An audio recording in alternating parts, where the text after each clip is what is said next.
दोस्तों, ज्ञान एक ऐसी चीज है जिसका कभी अंत नहीं हो सकता, बल्कि ज्ञान जिस व्यक्ति को प्राप्त होता है वो व्यक्ति ही अनंत हो जाता है। और यही ज्ञान अनंत होने के कारण काल के हर एक चक्र में खुद को व्यक्त करता है। हम सब वो दृश्य जानते हैं जब कुरुक्षेत्र के मैदान में अर्जुन ने इस ज्ञान को व्यक्त करने की इच्छा प्रकट करी थी। और किससे करी?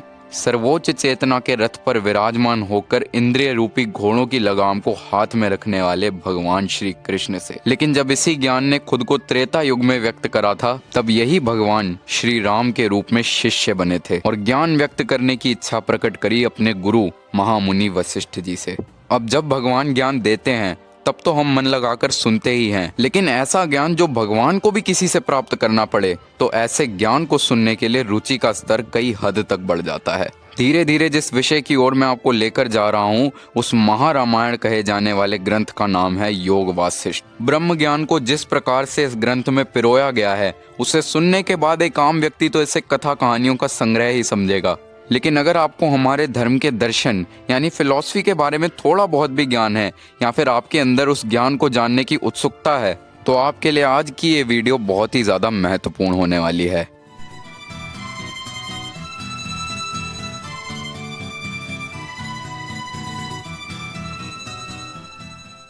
अब योग वासिष्ठ ग्रंथ को हम त्रेता युग की गीता कह के भी समझ सकते हैं। अब वैसे इस ग्रंथ को महारामायण कहा जाता है और खुद इस ग्रंथ में वाल्मीकि जी ने इसे अखंड रामायण कहा है। अब जहां रामायण हमें आदर्श जीवन जीने के लिए प्रेरित करती है, वहीं महारामायण कहे जाने वाला ये योग वासिष्ठ ग्रंथ हमें अध्यात्म की उन गहराइयों में ले जाता है जहां पर सिर्फ ज्ञान का ही नाद हमें सुनाई देता है। इस ग्रंथ के अनुसार इसमें लगभग 29,000 तक श्लोक हैं और ये 5 प्रकरणों में डिवाइड हैं, जिनमें से शुरुआती 3 प्रकरणों की बात आज हम करने वाले हैं। तो महर्षि वाल्मीकि जी, जिन्हें इस ग्रंथ का पूरा श्रेय दिया जाता है, वो इस कथा को सुनाते हैं मुनि भारद्वाज जी को। इससे पहले भी हमें 2-3 संवाद देखने को मिलते हैं, लेकिन हमारी कहानी वहां से शुरू होती है जब श्री राम गुरुकुल में अपनी शिक्षा प्राप्त करने के बाद अयोध्या में राजा दशरथ जी के महल वापस आ जाते हैं। और गुरुकुल से आने के बाद वो अलग अलग तीर्थों में भ्रमण करने की अपनी इच्छा प्रकट करते हैं और विभिन्न प्रकार के तीर्थों और ऋषियों से मिलने के लिए चले जाते हैं। और कुछ समय बीत जाने के बाद ब्रह्म ऋषि कहे जाने वाले मुनि विश्वामित्र जी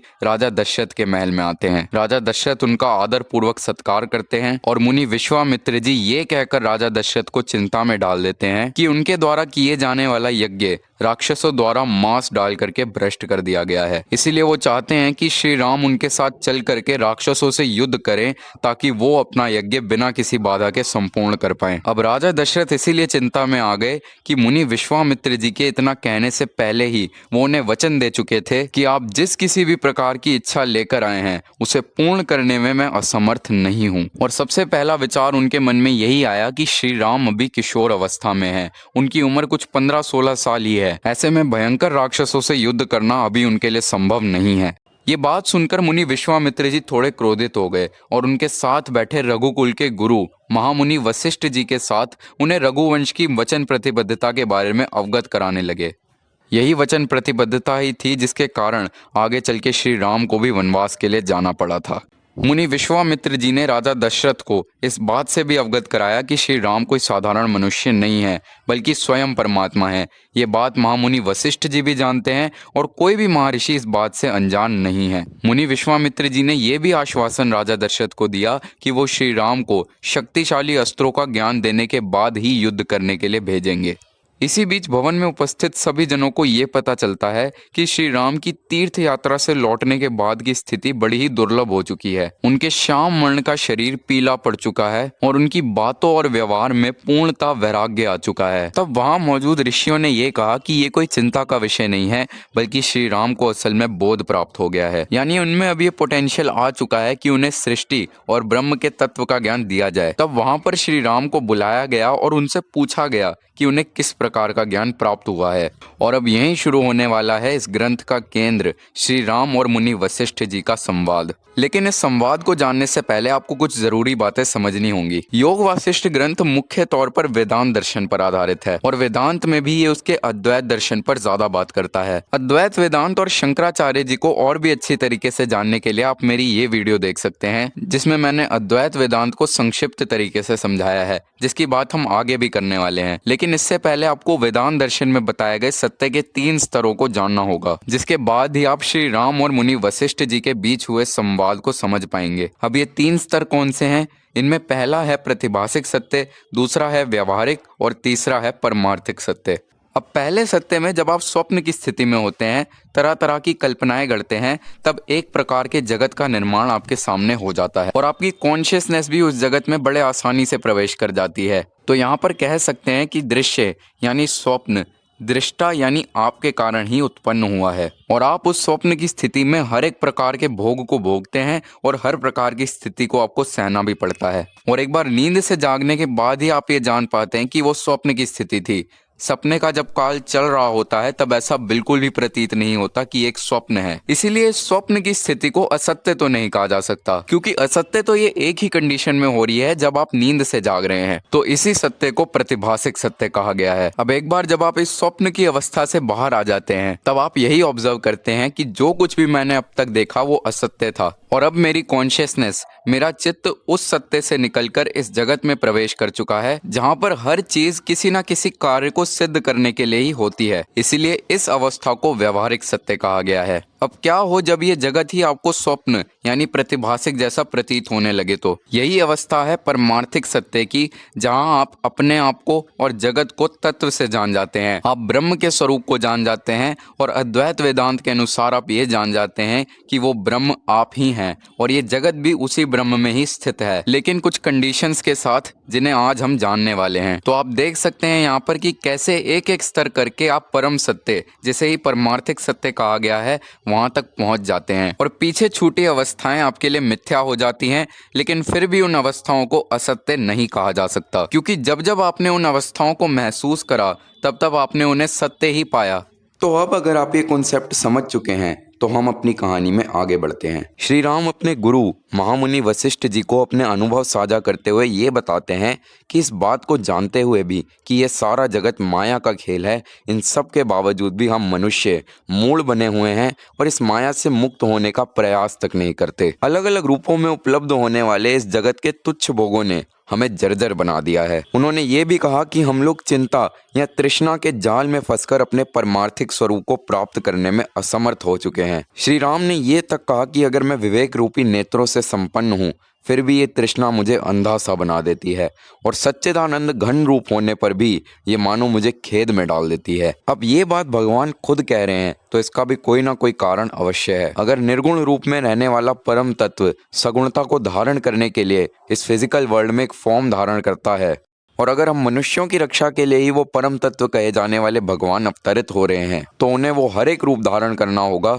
जिसमें मनुष्य अपने जीवन की अपेक्षा रखता है और जहां उनका उद्देश्य ज्ञान का प्रकाश करने का है तो वो गुरु रूप में प्रश्नों का उत्तर भी देंगे और शिष्य रूप में उत्तर के लिए प्रश्न भी करेंगे, तभी तो वो हमारे आदर्श कहे जाते हैं। तो इसी प्रकार श्री राम ने बाल्यकाल की ये कहकर निंदा करी कि ये समय छोटी छोटी चीजों के प्रति मूर्ख बनने में निकल जाता है और यही व्यक्ति युवावस्था में तुच्छ भोगों के प्रति मोहित होना आरंभ कर देता है और ऐसे ही पूरा जीवन निकालते हुए बुढ़ापे में पछतावे के अलावा कुछ प्राप्त नहीं करता। श्री राम का ये संवाद बहुत ही ज्यादा विस्तार में दिया गया है योग वासिष्ठ ग्रंथ के वैराग्य प्रकरण में। आप जाकर इसे ऑनलाइन पढ़ सकते हैं, वहां पर ये इजीली अवेलेबल है। तो अब श्री राम की ये सारी बातें सुनकर महामुनि वशिष्ठ जी अपना संवाद आरंभ करते हैं और सबको ये बताते हैं कि श्री राम को मिलने वाला तत्व ज्ञान पहले भी उन्हें यानी महामुनि वशिष्ठ जी को ब्रह्मा जी से प्राप्त हुआ था। मुनि वशिष्ठ जी ने श्री राम को बताया कि परमार्थ सत्य यानी परमात्मा रूपी विशाल महासागर में पुरानी और नई सृष्टि जैसी अनेकों तरंगे उठती हैं और विलीन हो जाती हैं। उन्होंने कहा कि ये जो त्रेता युग चल रहा है ये पहले भी अनेक बार हो चुका है और आगे भी होता रहेगा। ये वही पहले वाला त्रेता युग भी है और उससे अलग भी। इस प्रकार तुम श्री राम भी अनेकों बार त्रेता युग में अवतार ले चुके हो और भविष्य में भी लोगे और मैं कितनी बार ही वशिष्ठ रूप में उत्पन्न हो चुका हूँ और आगे भी होऊंगा। तो यहाँ महामुनि वशिष्ठ जी ने जगत को लेकर ये बताया है कि जगत में प्रलय के बाद जब फिर से रचना आरंभ होती है तो अनुभव में बहुत सी चीजें पहले जैसी भी होती हैं और उनसे अलग भी होती हैं। यानी एक ही प्रोसेस बार बार रिपीट तो होता रहता है लेकिन हर बार उसके कार्य कुछ नए तरीके से होते हैं। अब महामुनि वशिष्ठ जी ने यहाँ पर जो महासागर का उदाहरण दिया था ये बहुत ज़्यादा इंटरेस्टिंग है क्योंकि इसे एक बार जानने के बाद आप इस ग्रंथ में मुनि वशिष्ठ जी के पूरे संवाद का सार जान जाएंगे। अब इस महासागर को अगर परमात्मा या ब्रह्म मान लिया जाए और इसमें उठने वाली तरंगों को जगत मान लिया जाए तो हम ये कह पाएंगे कि सागर का तो हमें कोई अपना आकार नजर नहीं आ रहा, लेकिन उसमें उठने वाली तरंगों का हमें आकार नजर आ रहा है। लेकिन क्या उन तरंगों की अपनी कोई एग्जिस्टेंस है भी सही? अगर हम ये कह दें कि सागर अलग है और तरंगे अलग हैं तो इस बात का कोई लॉजिक ही नहीं रह जाएगा, क्योंकि जहां सागर है ही नहीं तो क्या वहां पे आप तरंगे देख पाएंगे? तो तरंगे जो हैं ये सागर में ही स्थित है। तो उसी प्रकार से निराकार ब्रह्म में भी ये जगत स्थित है। तो ये ब्रह्म ही है जो हमें जगत रूप में दिखाई दे रहा है। असल में इस जगत की अपनी कोई एग्जिस्टेंस नहीं है, यानी ये स्वतंत्र नहीं है। इसे महामुनि वशिष्ठ जी कुछ इस प्रकार से बताते हैं कि जैसे ब्रह्मा जी हैं, उनकी आकृति भी प्रतिभासिक ही है। अब प्रतिभासिक यानी वो आभास जिसका कोई अपना वजूद ही ना हो, यानी ब्रह्मा जी की अपनी एग्जिस्टेंस है, अवश्य है, लेकिन ऐसा नहीं कि ब्रह्मा जी बिल्कुल अलग से ही उत्पन्न हुए हैं। ये पर ब्रह्म ही है जो हमें ब्रह्मा के रूप में नजर आ रहे हैं। तो अब जो ये सृष्टि है ये उन्हीं ब्रह्मा जी से उत्पन्न हुई है, तो इस जगत की भी अपनी स्वतंत्र एग्जिस्टेंस कहाँ से होगी? यानी इस दर्शन के अनुसार ब्रह्म ही है जो हमें जगत के रूप में नजर आ रहा है। महामुनि वशिष्ठ जी आगे ये बताते हैं कि ये जगत ना तो कभी पर ब्रह्म से उत्पन्न होता है और ना ही कभी उसमें लीन होता है। ठीक उसी तरह जिस तरह सागर से भी कभी लहरें उत्पन्न नहीं होती, क्योंकि लहरों की उत्पत्ति तो तभी सिद्ध होगी जब वो सागर से उत्पन्न होने के बाद सागर से ही अलग हो जाती हो। जिस लहर का अस्तित्व ही सागर है, उसके उत्पन्न या विलीन होने का तो सवाल ही पैदा नहीं होता। लेकिन हमें ऐसा आभास जरूर हो जाता है कि वो उत्पन्न भी हो रही है और विलीन भी, जैसे ये जगत भी होता है। लेकिन इसका अस्तित्व भी हमें प्रतिभासिक ही प्रतीत होना शुरू हो जाता है जब एक बार हमें तत्व का ज्ञान हो जाता है। जब हमें ये पता चल जाता है कि लहरें तो असल में है ही नहीं, ये सारा सागर का ही तो जल है। तो वैसे ही ब्रह्मांड भी कभी उत्पन्न या विलीन नहीं होता। और जैसा महामुनि वशिष्ठ जी भी कहते हैं कि यह सद ब्रह्म ही है जो अपने आप में ही प्रतिष्ठित होता है। योग वासिष्ठ के इस उत्पत्ति प्रकरण को फिलॉसफी से बढ़कर प्रैक्टिकल लाइफ में कैसे उतारना है, ये चीज भी महामुनि वशिष्ठ जी इसी प्रकरण में ही बताते हैं, जब वो श्री राम को रानी लीला और माता सरस्वती जी की कथा सुनाते हैं। और ये कथा आत्मा और जगत के विज्ञान का अब तक का सबसे अद्भुत उदाहरण माना जाएगा। लेकिन इसकी बात हम करेंगे इसी वीडियो के दूसरे पार्ट में, जिसमें हम इस कथा को डिटेल में जानेंगे और साथ ही ये भी जानेंगे कि कैसे आत्मा कभी भी एक ही ब्रह्मांड में जन्म नहीं लेती और एक ही आत्मा का कैसे अनेकों ब्रह्मांडों से एक कनेक्शन स्थापित होता है और कैसे आत्मा टाइम और स्पेस से परे हो जाती है। अगर आप सनातन धर्म के अन्य ग्रंथों को भी इसी प्रकार से जानना चाहते हैं तो चैनल को सब्सक्राइब करें और मुझे इंस्टाग्राम पे भी फॉलो करें। मिलते हैं एक अगली वीडियो में, तब तक के लिए जय श्री राम, हर हर महादेव।